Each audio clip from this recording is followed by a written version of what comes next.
बेटा आओ बेटा, ज्योमेट्री ऑफ कॉम्प्लेक्स नंबर। देखो ज्योमेट्री ऑफ कॉम्प्लेक्स नंबर में बहुत सारे टॉपिक पढ़ चुके हैं। जैसे ट्रायंगल वाला कंसेप्ट हम पढ़ चुके थे। क्या था? अगर कोई ट्रायंगल है, ट्रायंगल एबीसी, जिसके वर्टिसेस Z1, Z2, Z3 है, तो इसकी साइड्स हम कैसे निकालते हैं? Z1 माइनस Z2 का कॉन्जुगेट, Z2 माइनस Z3 का कॉन्जुगेट और Z3 माइनस Z1 का कॉन्जुगेट। अब ये कि अगर तीनों इक्वल रहेंगे तो इक्विलेटरल ट्रायंगल, कोई दो इक्वल रहेंगे तो आइसोसेलेस ट्रायंगल। इसके लिए कोनीज मेथड भी बताया था हम लोगों ने, बाकी दो वर्टिसेस निकालने के लिए। ठीक है। अच्छा, अब इसके अंदर देखो होता क्या है कि अगर सपोज ये इक्विलेटरल ट्रायंगल है, इक्विलेटरल ट्रायंगल है और ये Z1, Z2, Z3 इसकी वर्टिसेस है, तो क्या होगा? Z1 square plus Z2 square plus Z3 square equals to Z1, Z2, Z2, Z3, Z3, Z1। ये होगा। इसको और क्या लिख सकते हैं? अगर मैं पूरे को 2 से मल्टीप्लाई कर दूं तो क्या हो जाएगा? ये 2Z2 स्क्वायर 2Z3 का स्क्वायर। अगर मैं इसका Z1 इसका Z2 लूं, Z1 स्क्वायर Z2 स्क्वायर, इसको इधर ले आऊं, 2Z1 Z2 होगा, Z1 माइनस Z2 का होल स्क्वायर। ये Z1 इसका एक Z3 ले ले, 2Z1 Z3, Z2 और Z3, तो क्या हो जाएगा इस तरीके से? ये Z2 minus Z3 square plus, अगर मुझे सेंट्रॉइड निकालना हो, सेंट्रॉइड क्या होता था? याद करो 10th, x1 plus x2 plus x3। यहां पर क्या होगा? Z1 plus Z2 plus Z3 upon 3। ये सेंट्रॉइड है। ठीक है। अच्छा, सेंट्रॉइड होता क्या एक्चुअली? जहां पर मीडियंस आपस में इंटरसेक्ट करते हैं।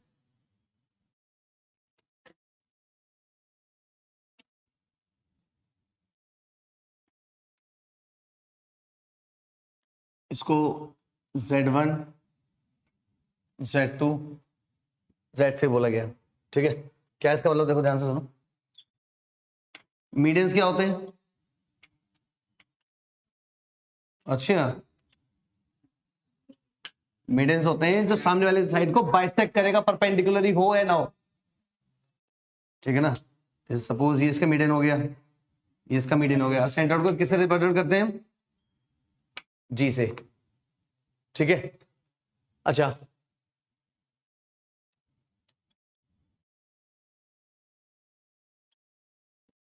सरकम सेंटर, सरकम सेंटर क्या होता है? ये एक ऐसा सेंटर है जिसके ऊपर से अगर मैं सर्कल ड्रॉ करूंगा, ठीक है, तो यहां पर एक सर्कल बन सकता है और इसको मैं Z0 बोल दूं, अगर Z0 बोल दूं अगर, तो इसका मतलब क्या है? Z से Z0 का डिस्टेंस, Z2 से Z0 का डिस्टेंस और Z3 से Z0 का डिस्टेंस हमेशा क्या रहेगा? सेम। और इसको हम किससे रिप्रेजेंट करेंगे? O से। किससे रिप्रेजेंट करेंगे इसको? O से। समझ आया? ठीक है बेटा। अच्छा, इन equilateral triangle the centroid and circumcenter are always same, are always same। ठीक है।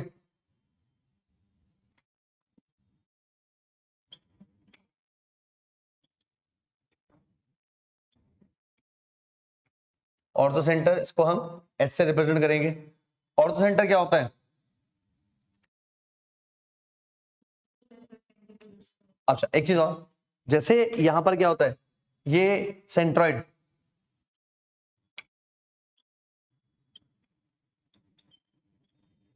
इंटरसेक्शन पॉइंट ऑफ टू और मोर मीडियंस, ठीक है, एंड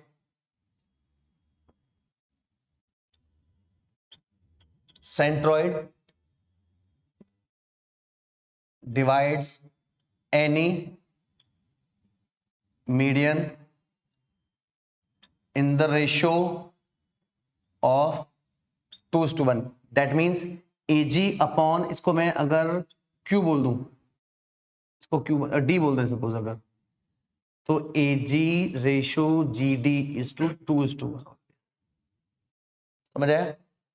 ठीक है। अब देखो ये प्रूफ कैसे होता है, अगर मैं इसको यहाँ पे प्रूफ करता हूँ, सेंट्रोइड कैसे प्रूफ कर सकते हो, ये जो D है, D is the mid point of B and C, तो मिड पॉइंट क्या होगा, Z2 प्लस Z3 अपॉन 2। ठीक है, यहां पे मैं लगाऊंगा सेक्शन फॉर्मूला, क्या लगाऊंगा, section formula. Section formula 2 into this one centroid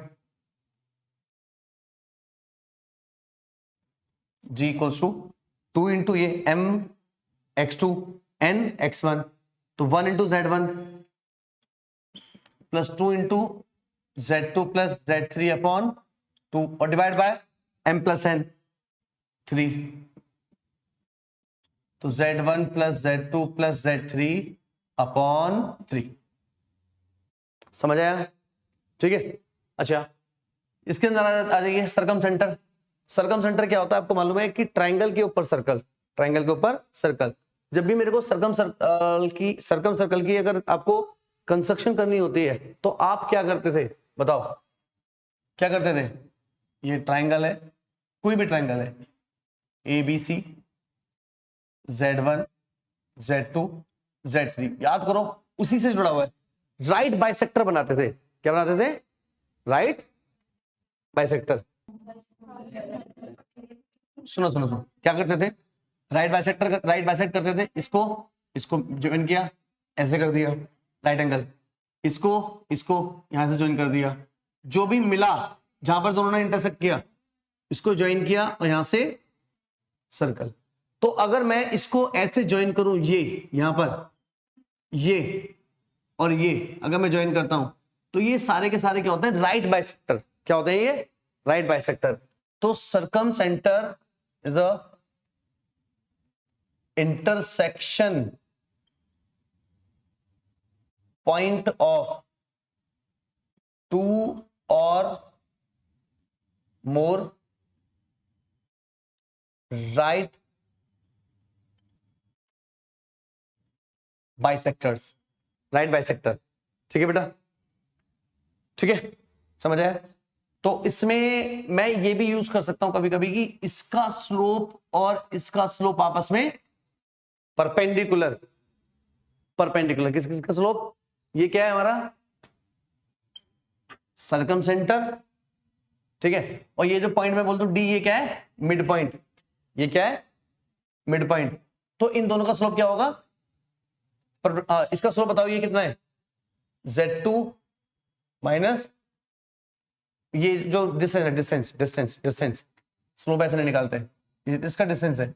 तो मैं ये लिख सकता हूं कि m स्लोप का मतलब m of BC into m of OD equal to -1। अभी स्लोप निकालना सिखाऊंगा मैं, ठीक है? समझ आया? समझ आया? ऑर्थो सेंटर क्या होता है? ऑर्थो सेंटर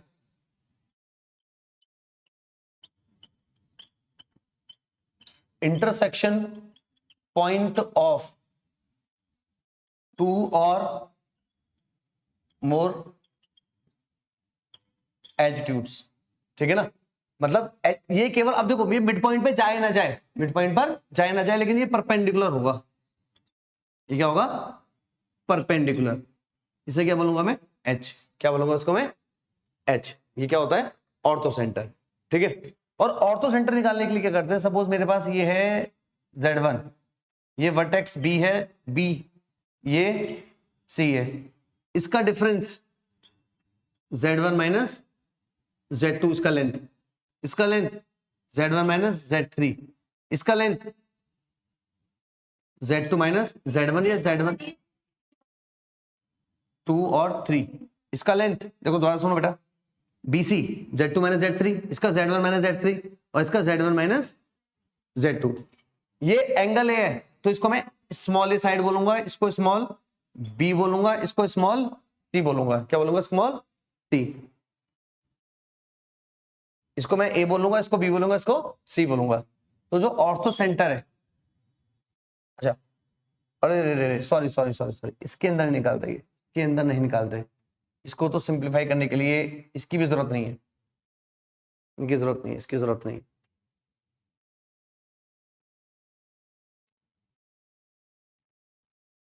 एल्टीट्यूड से तो हम क्या करेंगे, इसको सॉल्व करने के लिए बेटा हम इसमें स्लोप कंसेप्ट अप्लाई करेंगे। स्लोप कंसेप्ट कैसे, इसको मैं डी बोल दूं,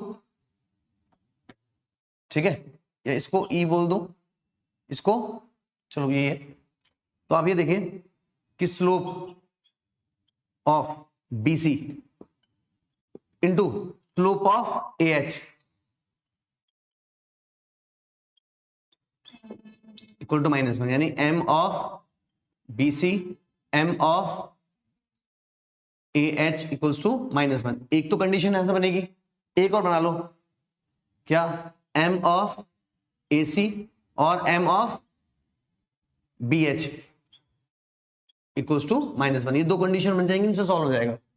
ठीक है, नोट करो। इसको निकालने का एक तरीका और बताऊंगा अभी, नोट करो पहले।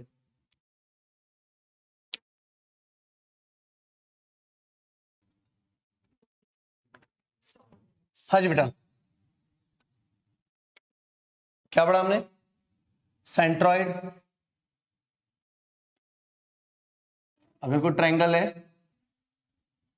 AZ1 BZ2 CZ3, तो उसका सेंट्रॉइड, सेंट्रॉइड को क्या बोलते हैं, जी। और क्या होता है centroid, Z1 plus Z1 plus Z2 plus Z3 upon 3। ठीक है, फिर क्या पढ़ा हमने, सरकम सेंटर,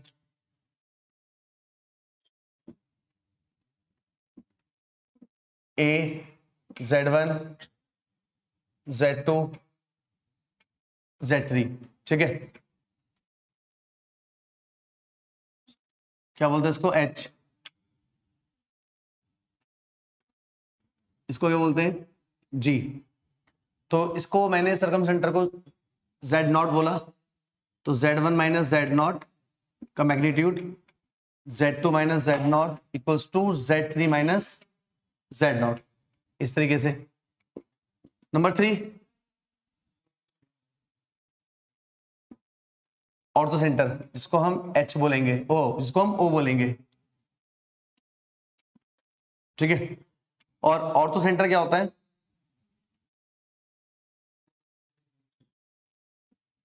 Z1 Z2 और Z3। अच्छा देखो, कोई स्पेसिफिक, जैसे इसके पास स्पेसिफिक रिजल्ट है, इसके पास एक रिजल्ट है, इसके पास नहीं है स्पेसिफिक कॉम्प्लेक्स नंबर के टर्म्स में, तो उसको हम परपेंडिकुलर के मेथड से सॉल्व करते हैं इक्वेशन बनाकर, या फिर नोट करके लिखो कि orthocentre centroid and circumcentre are always collinear. ये हमेशा कोलिनियर होते हैं, ये हमेशा कोलिनियर होते हैं। ठीक है, ये सभी क्या होते हैं, कोलिनियर, इक्वल नहीं, कोलिनियर। ठीक है, कोलिनियर का मतलब एक ही लाइन में, कोलिनियर का मतलब एक ही लाइन में। ऑर्थो सेंटर क्या होता है, O, सेंट्रॉइड क्या होता है, G, और ये होता है H। जिस ऑर्डर में मैंने लिखा है उसी ऑर्डर में, और ये 2:1 रेशियो में डिवाइड करता है। And centroid G, centroid G always divide the line segment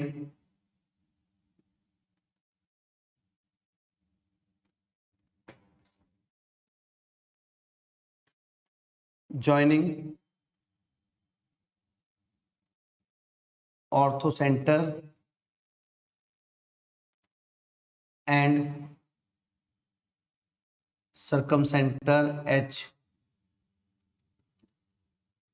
in the ratio of 2:1, in the ratio of 2:1। समझ आया? तो इस सिचुएशन में जब भी आपको ऐसा कोई क्वेश्चन मिले कि मेरे को centroid, circum centre, ortho centre तीनों बताओ, तीनों बताओ, तो ये बहुत प्यार से निकलेगा। सेंट्रॉइड बहुत प्यार से निकल जाता है, सर्कम सेंटर निकल जाता है। ऑर्थो सेंटर के लिए लंबा प्रोसेस अप्लाई ना करके इस तरीके से जाते, समझ गए, इस तरीके से जाएंगे। समझ आया? क्वेश्चन दिया है Z1, Z2, Z3 are the vertices of the triangle having its circumcenter at the origin. Circumcenter क्या है इसका? ओरिजिन है। तो क्या होता है बेटा यहां पर? Ortho centre, ortho centre G H, ये दिया है, ठीक है। और इसमें रेशियो होता है 2:1 का, जिसमें से सेंट्रॉइड जो G है वो फिक्स है, Z1 plus Z2 plus Z3 upon 3, क्योंकि ये ट्राइंगल की बात कर रहे हैं यहां पर, ABC, Z1 Z2 Z3, मतलब यहां पर जब एक ही ट्राइंगल के अंदर जब मैं सेंट्रॉइड, सर्कम सेंटर और ऑर्थो सेंटर निकालूंगा तो कुछ इस तरीके से आएगा कि उनमें आपस में वो तीनों कोलिनियर होंगे और सेंट्रॉइड हमेशा ऑर्थो सेंटर और सर्कम सेंटर को 2:1 रेशियो में डिवाइड करेगा। तो सेंट्रॉइड तो पता लग गया मेरे को, तो सेंट्रॉइड ये पता लगा मेरे को Z1 plus Z2 plus Z3 upon 2 upon 3। अच्छा, उसमें से इसने क्या ऑर्थो सेंटर कितना दिया है? ये Z, और ये क्या है? O, origin. तो क्या ये जो G है, अच्छा ये O है और ये Z है, ठीक है। तो ये हमेशा किसको किस रेशियो में डिवाइड कर रहा है? 2:1 में। तो 2 इंटू 1 इंटू अपॉन 3 से Z को इधर बुला लो। ओ भाई, हैंड्स प्रूफ, लक कितना भारी रहा था, समझ आया?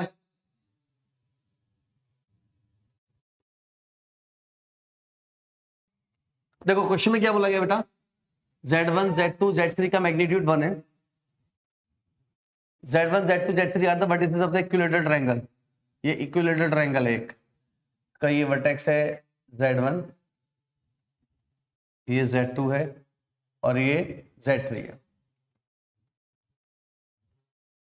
अब देखो Z1 magnitude, Z2 magnitude, Z3 magnitude क्या है? 1। Z1 मैग्नीट्यूड का मतलब क्या है? ये भी डिस्टेंस है, ये भी डिस्टेंस है, ये भी डिस्टेंस है, यानी वर्टेक्स 1 का distance from a certain point होगा। और Z मैग्नीट्यूड क्या होता था बताओ? √x² plus y²। तो उसको हम लिखते थे x माइनस 0 का स्क्वायर प्लस y माइनस 0 का स्क्वायर। इस Z मैग्नीट्यूड है। इसका मतलब क्या है कि distance of Z from origin is this, distance from origin. तो अगर ये Z1 भी है तो ये भी क्या है? Distance from origin. तो इसका डिस्टेंस कहां से? ओरिजिन से। इसका भी और इसका भी सेम क्या है? ये सेम। अगर ये डिस्टेंस सेम है, इसका मतलब ये जो O है ना, ये क्या है? सरकम सेंटर है। ये क्या है? सरकम सेंटर है। समझ आया ना? ठीक है, ये जो O है वो क्या है? सरकम सेंटर है। O फॉर ओरिजिन, यानी याद किया मैं ये बोल सकता हूं दैट इज सरकम सेंटर ऑफ, अभी इक्विलैटरल ने केवल ट्रायंगल बोल रहा हूं, ऑफ ट्रायंगल ABC। यहां क्या दिया हुआ बेटा? O, ठीक है। And in equilateral triangle, in equilateral triangle the centroid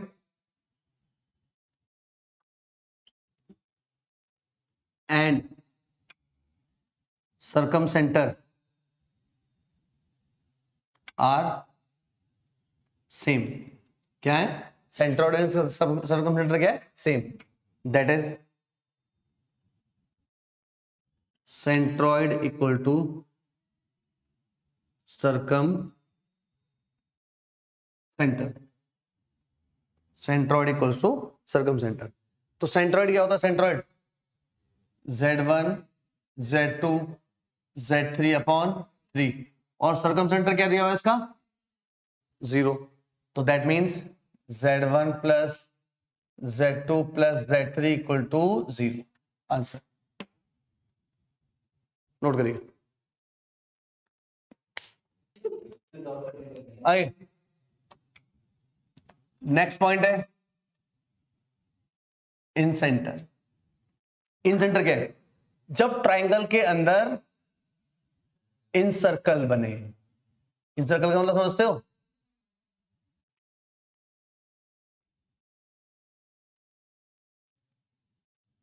ठीक है, तो ये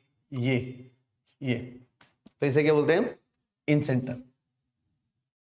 क्या बोलते हैं इसको? इन सेंटर।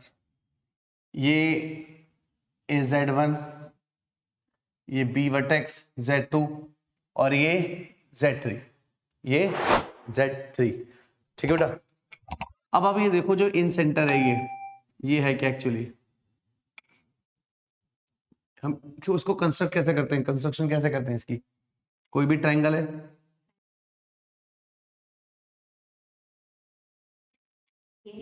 कल मैंने साइड बाइसेक्टर बताया था, तो एक यहां से, तो एंगल बाइसेक्टर, ये वाला एंगल बाइसेक्टर जहां ये मीट करेंगे वहां उसको हम परपेंडिकुलर ड्रॉ करेंगे। ये इसकी रेडियस हो गई और रेडियस बोल के ड्रॉ कर देंगे। ठीक है, तो ये क्या होता है? इन सर्कल, और इसकी रेडियस इन सेंटर, उसका सेंटर को इन सेंटर। ठीक है, तो अब ये बताओ ये वाली जो साइड है, ये वाली साइड क्या है? Z2 minus Z3 magnitude. ये वाली साइड, ये वाली साइड। अब वैसे साइड कैसे लेते हैं आपको बताइए? अगर मुझे वाला एंगल कैलकुलेट करना है तो ये भी बाहर की तरफ, ये भी बाहर की तरफ, तो ये Z3 माइनस Z2 होना चाहिए वैसा, तो ये ठीक है, और ये Z1 माइनस Z2। ठीक है, लेकिन डिस्टेंस है तो फर्क नहीं पड़ता। तो ये साइड वर्टेक्स ए है तो इसको मैं साइड ए बोल देता हूं, इसको बी बोल देता हूं, इसको मैं बोल देता हूं सी। तो इन सेंटर होता है ए Z1, ए साइड है, इसके सामने वाला वर्टेक्स बी सी अपॉन ए प्लस बी प्लस सी, ये इन सेंटर है। इन सेंटर समझ आया? इसको क्या बोलते हैं हम? इन सेंटर। ठीक है, इसी तरीके से एक्स सेंटर। क्या? X centre. ये ट्राइंगल एबीसी है, ए Z1 बी Z2 सी Z3। ठीक है, अब इसको आप ना क्या करेंगे? इसको ऐसे प्रोड्यूस कर दें, इसको ऐसे प्रोड्यूस कर दें, इसको ऐसे प्रोड्यूस कर दें। क्या? हाँ, अब देख, इस वाले एंगल को बाइसेक्ट करेंगे। ठीक है, तो यहां से जो सर्कल बनने वाला है उसे क्या बोलेंगे? X centre. यहां से जो सर्कल बनने वाला है इसके एंगल बाइसेक्टर से, उसे क्या बोलेंगे? X centre. इसे भी क्या बोलेंगे? इससे बनने वाले को एक्स सेंटर। अगर ये जो सर्कल है ये वाला, तो ऐसे ऐसे करो, ये दो एंगल बाइसेक्टर यहां मिला, ये रेडियस, तो यहां पे एक सर्कल बना। इसी तरीके से ये वाला और ये वाला बाइसेक्टर, यहां पे एक सर्कल बना, यहां पे एक सर्कल बनेगा। तो ये वाला यहाँ पे जो सर्कल बना उसका जो सेंटर है ये एक्स सेंटर है, opposite to a vertex, opposite to a vertex. तो एक्स सेंटर एक नहीं, कितने? 3 होंगे, 3 एक्स सर्कल होंगे। तो एक्स सेंटर 3 निकलेंगे, एक ए के अपोजिट, एक बी के अपोजिट और एक सी के अपोजिट। तो एक्स सेंटर्स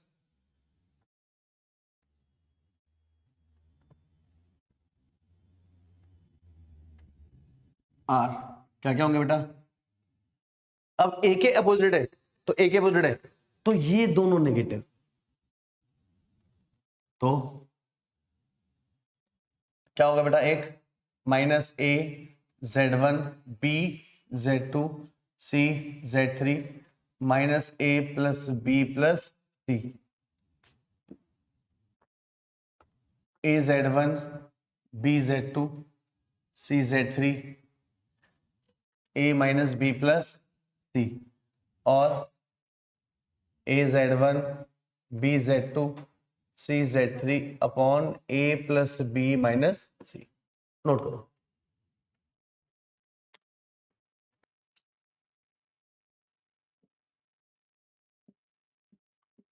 सबसे पहले ortho centre, centroid and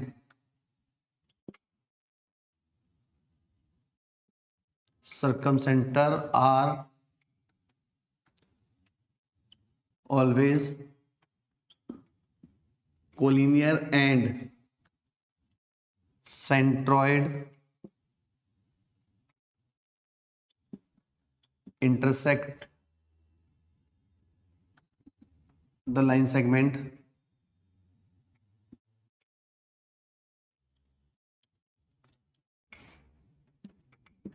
in the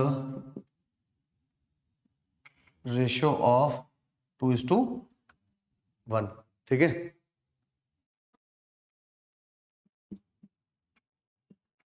in right angle isosceles triangle the orthocenter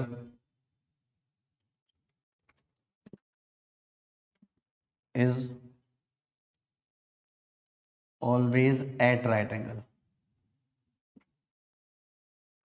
समझ आया कि मैंने एक आइसोसेलेस राइट एंगल ट्रायंगल बनाया, ये ए, ये बी, ये सी, ये दोनों साइड सेम है, राइट एंगल है, तो ये का बी ही ऑर्थो सेंटर है, बी ही ऑर्थो सेंटर है। समझ आया। और ऑर्थो सेंटर क्या होता है, जहां पर दो या दो से ज्यादा परपेंडिकुलर मीट करते हैं, देखो मीट कर रहे हैं, तो बी क्या है इसका, ऑर्थो सेंटर। समझ आया, बी क्या है इसका, ortho centre.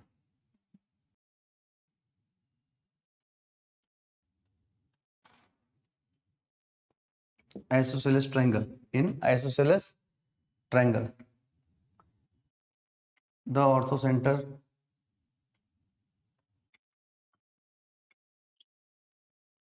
centroid and circumcenter are always collinear। ठीक है, समझ आया, इसमें भी क्या होता है, ये कोलिनियर होता है। नोट करो।